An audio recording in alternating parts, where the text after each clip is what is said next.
ప్రపంచమంతా ఒక గ్రామంగా మారుతున్న తరుణంలో వలస అనేది నిరంతరం కొనసాగే ప్రక్రియ. ఆర్థిక ఇబ్బందులు చేసుకునేందుకు సరైన పని దొరక్క వలస బాట పడుతుంటారు. వలస అనేది అనాదిగా వస్తున్న ప్రస్థానం. పూర్వం ఒక గ్రామం నుంచి ఇంకో గ్రామం, ఒక జిల్లా నుంచి ఇంకో జిల్లా, ఒక రాష్ట్రం నుంచి ఇంకో రాష్ట్రం వలస వెళ్ళటం సాధారణంగా జరిగేది. ప్రపంచవ్యాప్తంగా పెద్ద సంఖ్యలో పెరుగుతున్న వలసలను పరిగణలోకి తీసుకున్న ఐక్యరాజ్య సమితి సర్వప్రతినిధి సభ 1990 డిసెంబర్ 18న జరిగిన సమావేశంలో వలస కార్మికులు, వారి కుటుంబ సభ్యుల హక్కుల రక్షణ గురించి ఒక తీర్మానాన్ని ఆమోదించింది. ప్రపంచవ్యాప్తంగా అంతర్గత, అంతర్జాతీయ వలస వెళ్తున్న పౌరులందరి కోసం డిసెంబర్ 18న అంతర్జాతీయ వలసదారుల దినోత్సవంగా ప్రకటించింది. 21వ శతాబ్దంలో ఇప్పుడు అంతర్జాతీయంగా ఒక దేశం నుంచి ఇంకో దేశం వెళ్ళటం మామూలే.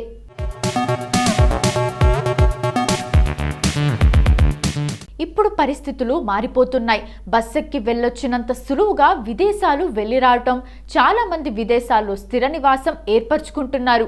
ఇందుకు పాశ్చాత్య దేశాలు వలస పద్ధతులను సరళం చేసే అవకాశాలు కల్పిస్తున్నారు.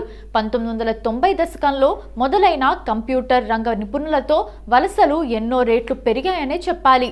ఐక్యరాజ్య సమితి 1990 డిసెంబర్ 18న అంతర్జాతీయ వలసదారుల హక్కులను పరిరక్షించుకోవటానికి అవకాశం కల్పించింది. తర్వాత వివిధ తీర్మానాల తర్వాత 2000 సంవత్సరంలో ఈ రోజుని అంతర్జాతీయ వలసదారుల దినంగా నిర్దేశించడం జరిగింది.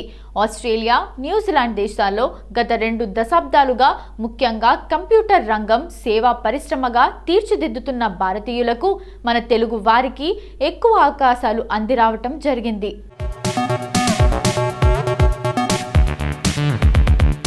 ఈ 2 దేశాల్లో ఎంతో మంది తెలుగువారు నివసిస్తున్నారనడంలో ఎలాంటి సందేహం లేదు.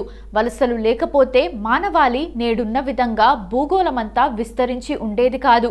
ఆది మానవులు కాలంలో ఒక గుంపు పరిమాణం చాలా పెద్దదిగా మారినప్పుడు ఆ గుంపులోని ఒక భాగం వేరే ప్రాంతానికి వలస వెళ్ళేవారు.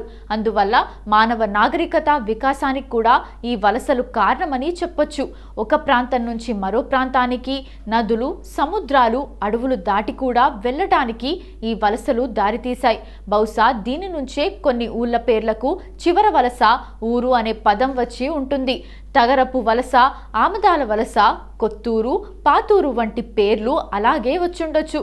మొట్టమొదట ఈ వలసలు ఆఫ్రికాలో సాగినట్లు చరిత్ర చెబుతోంది.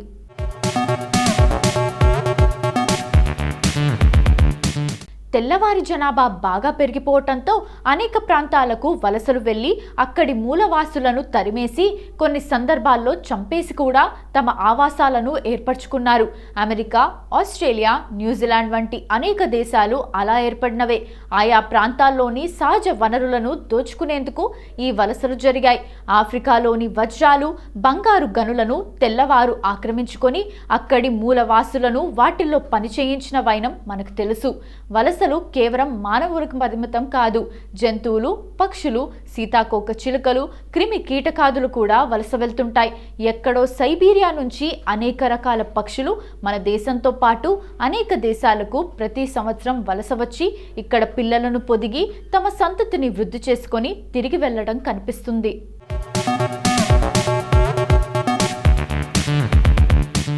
మన రాష్ట్రంలోని తేలినేలాపురం, ఉప్పలపాడు వంటి ప్రదేశాలకు ప్రతి సంవత్సరం ఇలా పక్షులు సుదూర ప్రాంతాల నుంచి వలస వస్తుంటాయి.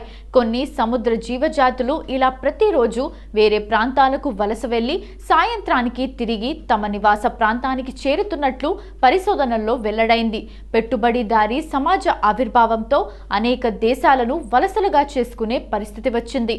ఆ విధంగా ఫ్రెంచ్, డచ్, ఇంగ్లీష్ వారు అనేక దేశాలను తమ వలసలుగా మార్చుకున్న చరిత్ర తెలిసిందే. ఆంగ్లేయులైతే సూర్యుడు అస్తమించని విశాలమైన బ్రిటిష్ సామ్రాజ్యాన్ని ఏర్పాటు చేశారు. వారు తమ లాభాల వేటలో ఖండాంతరాలకు వెళ్ళి అక్కడి ప్రజలను తమ బానిసలుగా మార్చుకొని వారి శ్రమశక్తిని దోచుకొని లాభాలను తమ స్వదేశాలకు తరలించుకుపోయిన విషయం తెలిసిందే. వలసలనేవి ఒక దేశం నుంచి మరో దేశానికి మాత్రమే గాక దేశాల లోపల కూడా జరుగుతున్నాయి.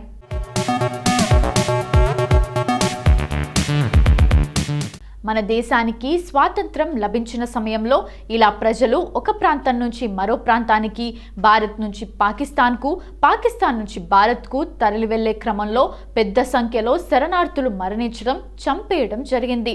వలసల్లో శాశ్వత వలసలు కొన్ని కాగా, ఆయా కాలాల్లో అంటే పనులున్న కాలాల్లో వలసలు వెళ్లటం మరోటి. సాంకేతిక పరిజ్ఞానం పెరగటంతో సాంకేతిక విద్యనభ్యసించిన వారు ఇతర దేశాలకు వలసపోవటం చాలా ఎక్కువగా ఉంది. తమ దేశాల్లో తమ చదువుకు తగిన ఉద్యోగాలు దొరక్కపోవటం, అక్కడే ఎక్కువగా డబ్బు సంపాదించేందుకు అవకాశాలుండటమే ఈ మేధో వలసలకు ప్రధాన కారణం. ఇలా వలస వెళ్లిన మేధావులు అక్కడే స్థిర నివాసం ఏర్పరచుకుంటున్న సందర్భాలు చాలా ఎక్కువగా ఉంటున్నాయి. శ్రమ వలసలు ఇలా శాశ్వత నివాసాల ఏర్పాటుకు అవకాశం ఇవ్వవు.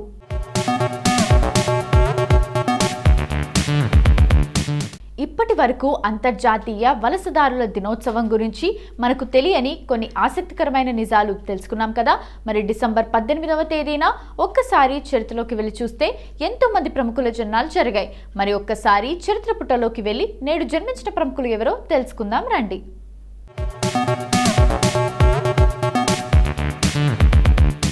రీచా చడ్డా భారతదేశానికి చెందిన హిందీ సినిమా నటి. ఆమె 2008లో విడుదలైన ఓయ్ లక్కీ లక్కీ ఓయ్ సినిమా ద్వారా సినీ రంగంలోకి అడుగుపెట్టింది. చెడ్డా డిసెంబర్ 18, 1986న భారతదేశంలోని పంజాబ్ రాష్ట్రంలోని అమృత్సర్లో జన్మించింది. ఆమె ఢిల్లీలోని సర్దార్ పటేల్ విద్యాలయంలో, ఆ తర్వాత సెయింట్ స్టీఫెన్స్ కళాశాలలో విద్యాభ్యాసం పూర్తి చేసింది. ఆమె హాస్య చిత్రం ఓయ్ లక్కీలో చిన్న పాత్రతో తన నటనారంగ ప్రవేశం చేసింది. లక్కీ ఓయ్ 2012లో గ్యాంగ్స్ ఆఫ్ వసేపూర్ అనే క్రైమ్ చిత్రంతో చెడ్డా పురోగతి సాధించారు. ఇందులో ఒక గ్యాంగ్స్టర్ యొక్క నాలుకలేని భార్యగా ఆమె పాత్ర ఆమెకు ఉత్తమ నటిగా ఫిల్మ్ఫేర్ క్రిటిక్స్ అవార్డును సంపాదించి పెట్టింది. ఆమె కెరీర్ గోలియోకి రాస్లీలా, రామ్లీలాలో సహాయక పాత్రలో, డ్రామా చిత్రం మసాన్లో ప్రధాన పాత్రతో ముందుకు సాగింది.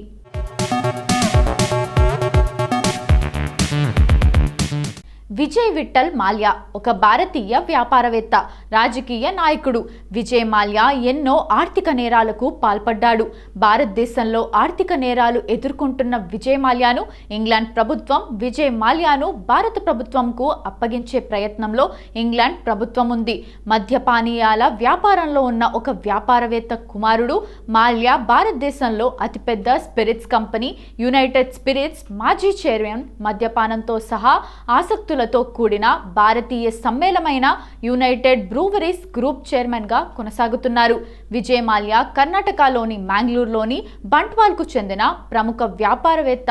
విఠల్ మాల్యా లలితా రామయ్య దంపతులకు 1955 డిసెంబర్ 18న జన్మించాడు.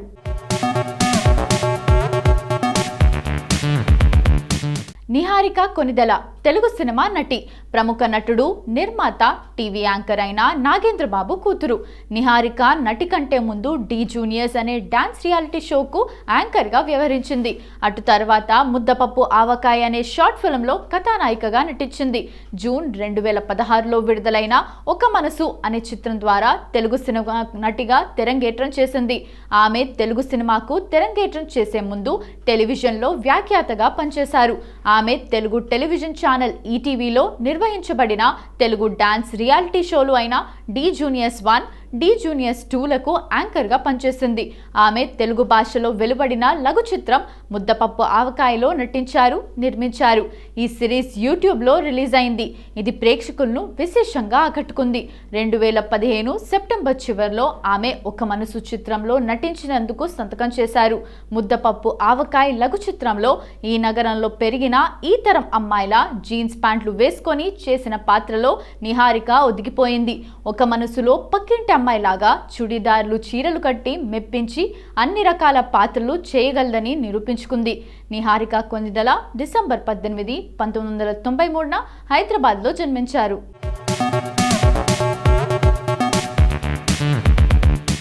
స్నేహా ఉల్లాల్ భారతీయ సినిమా నటి. ఆమె తెలుగు, హిందీ భాషల్లోని పలు చిత్రాల్లో నటించింది. ఆమె ముఖ్యంగా తెలుగు సినిమాలైన ఉల్లాసంగా ఉత్సాహంగా, సింహాల్లో, హిందీ చిత్రం Lucky, No Time for Love చిత్రం ద్వారా గుర్తింపు పొందింది.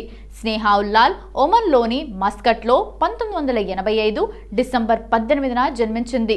ఉల్లాల్ 2005లో హిందీ చిత్రం లక్కీ నో టైమ్ ఫర్ లవ్లో సల్మాన్ ఖాన్ సరసన నటించింది. ఈ చిత్రం తర్వాత ఐశ్వర్య రాయ్లా కనిపించడంతో ఆమెకు గుర్తింపు వచ్చింది. ఈ పోలిక నటిగా ఆమెకు సహాయం చేయనప్పటికీ అది ఆమెకు చాలా గుర్తింపునిచ్చిందని ఆమె తర్వాత చెప్పింది. ఆ తర్వాత ఆమె ఖాన్ సోదరుడు సోహెల్ ఖాన్తో కలిసి ఆర్యన్ సినిమాలో నటించింది. కానీ ఇది బాక్సాఫీస్ వద్ద పెద్దగా రాణించలేదు. ఆమె తెలుగు సినిమాల్లో ఉల్లాసంగా ఉత్సాహంగా చిత్రంతో అరంగేట్రం చేసింది. ఇది భారీ విజయాన్ని సాధించింది. ఆమె రెండవ తెలుగు సినిమా నేను మీకు తెలుసా. దాని తర్వాత ఆమె నాగార్జున సరసన తెలుగు చిత్రం కింగ్లో నువ్వు రెడీ నేను రెడీ పాటలో కనిపించింది. ఆమె నటించిన కొన్ని సినిమాలు బాక్సాఫీస్ వద్ద బాగా రాణించలేదు.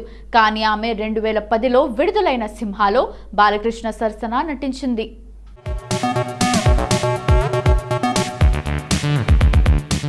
దిల్ రాజు అలియాస్ వి వెంకటరమణ రెడ్డి తెలుగు నిర్మాత, పంపిణీదారుడు. శ్రీ వెంకటేశ్వర ఆర్ట్స్ నిర్మాణ సంస్థను స్థాపించి తెలుగులో పలు విజయవంతమైన చిత్రాలను నిర్మించాడు.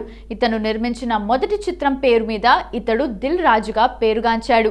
దిల్ రాజు 2023 జూలై 30న తెలుగు చలనచిత్ర వాణిజ్య మండలికి జరిగిన ఎన్నికల్లో తెలుగు ఫిలిం ఛాంబర్ అసోసియేషన్ అధ్యక్షుడిగా ఎన్నికయ్యాడు. దిల్ రాజు నేటి తెలంగాణలోని నిజామాబాద్ జిల్లాలోని నర్సింగపల్లిలో డిసెంబర్ 18, 1970న జన్మించారు. ముదక్పల్లి, నిజామాబాద్లలో చదివిన ఆయనకు చిన్నప్పటి నుంచి సినిమాలపై ఆసక్తి.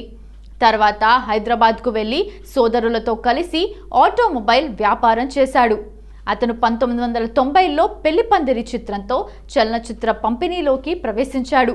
1998లో శ్రీ వెంకటేశ్వర ఫిల్మ్ డిస్ట్రిబ్యూటర్స్ను ప్రారంభించాడు.